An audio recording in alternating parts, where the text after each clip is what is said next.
What up bros, I'm Frank. This is a video review of the Nerf Rebelle CornerSight. This is a simple spring 4-shot blaster for the people who are too lazy to reach around a corner. Now you can bend the blaster, use the little built-in mirror, and, shoot around corners. Hence the name CornerSight, with mirrors you can see around corners. Like have sight around corners. CornerSight. Okay, perhaps not that funny, but on to the review.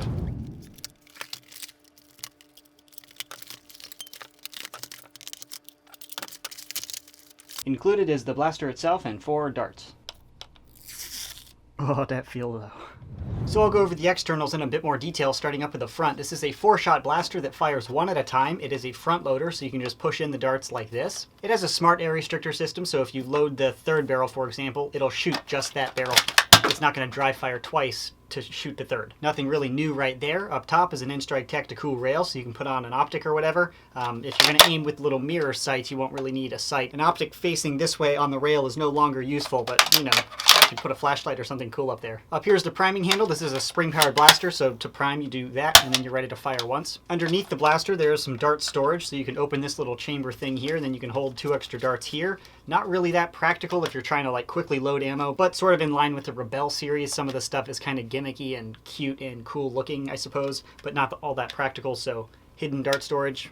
Bonus points for ninja status. Or you just hide your darts in there, you shut it, and you completely forget that you put them in there, then you're like, oh dang, I'm out of darts and I don't remember where I stored those. To the rear portion, the grip is very small in line with other Rebelle blasters. The grip is also angled forward quite a bit, so I feel like I'm holding like a revolver or, like a rifle. Because of this angle, if I pick it up and I want to intuitively aim it somewhere, I'm going to be shooting, birds out of the sky. If the birds happen to be 10 feet in the air instead of 100, or I don't know what altitude birds typically fly at, so the angle isn't objectively good or bad. It's all style. It's just kind of a quirky blaster overall. And then under here is a little hand guard, so if you're shooting around corners and then you smash stuff, it will protect your hand. Little sling mount back there, and that's pretty much everything other than the whole corner shot thing. So now into this. So this thing here and this thing here are mirrors. Check this out. If I knew Morse code, I could totally just send you a signal, or I could just talk, but whatever. But it's on a little flap, as you can see there. So the top of the blaster, if you just pull down, it can crank to the side,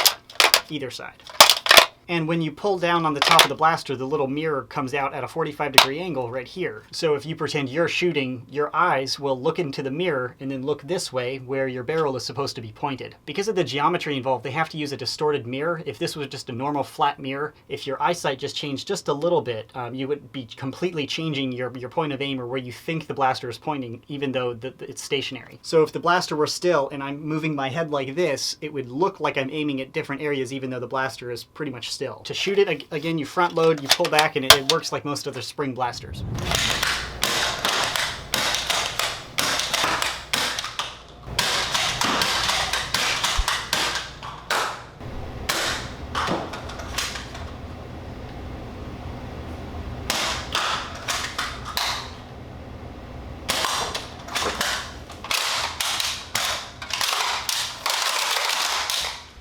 Here's our target. Let's pretend we're behind a corner of a wall or something.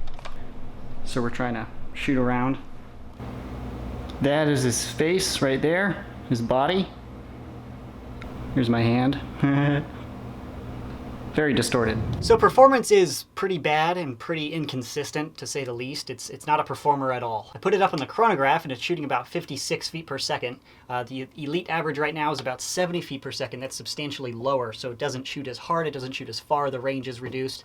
It's not a performer at all. So performance-wise, not the best pick. My opinion on the overall CornerSight concept, very gimmicky. It's not executed very well. For a toy, I suppose it works, and it's kind of cool to be able to see around corners. In all honesty, I think you'd have a much better bet getting a real mirror, just a flat mirror, putting it outside the corner saying, okay, there's a threat right there, and then popping out and shooting at them. That would be a lot easier. And that's really just because of the distortion. If you made a $300 project, you could make this really high quality mirror that's very precise and it doesn't distort the image too much, or at least to the point where you could actually see around the corner.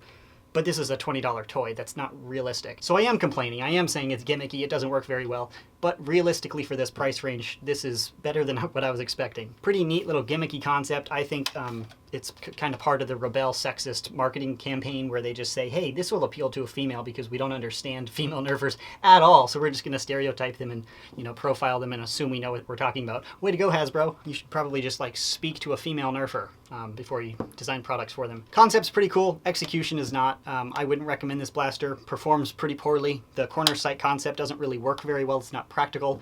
And those are kind of the only two things in it. You know, if you're not after performance or the gimmick, I don't know why you're buying it. It's only a 4-shooter. It's kind of oversized for only having 4 shots.